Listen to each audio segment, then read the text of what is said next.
L'ambiance était empreinte de solennité à l'arrivée du président de la Hague. C'est le coup d'envoi de la deuxième session ordinaire de l'année qui vient ainsi d'être donnée. Une cérémonie sobre mais aussi lourde de sens dans un contexte où la régulation des médias s'impose comme un enjeu majeur à l'approche des élections. L'ambiance oscille entre cordialité et gravité. Le temps, lui, ne laisse place à aucune ambiguïté. Le paysage médiatique évolue à grande vitesse. Médias en ligne en pleine expansion, mais aussi des dérives et la désinformation. Un univers médiatique qui interpelle.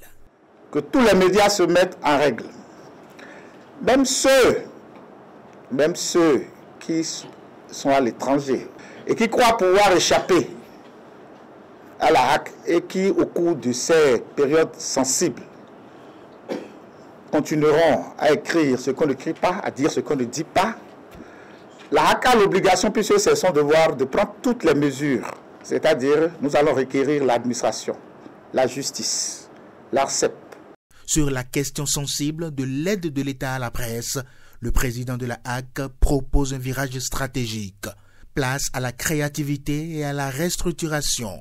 Fusionner les organes, mutualiser les ressources, renforcer la notoriété, autant de pistes pour regagner la confiance des institutions et du public. Nous attendions tranquillement 350 millions l'année, que nous réussissons. C'était un exploit rapidement dépensé quand même. On a eu quelque chose pour la formation. Mais l'année prochaine, lorsque nous allons faire quelque chose de plus structuré, nous aurons un peu plus de moyens. J'ai plaidé au nom de la HAC. Je ne veux pas dire le chiffre, mais un petit quelque chose, je vous demande de penser à vos petits travailleurs.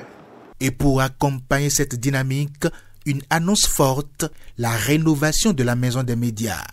Plus qu'un bâtiment, c'est un symbole et surtout un espace pour former, fédérer et repenser les pratiques professionnelles. La balle est désormais dans le camp des professionnels et des associations.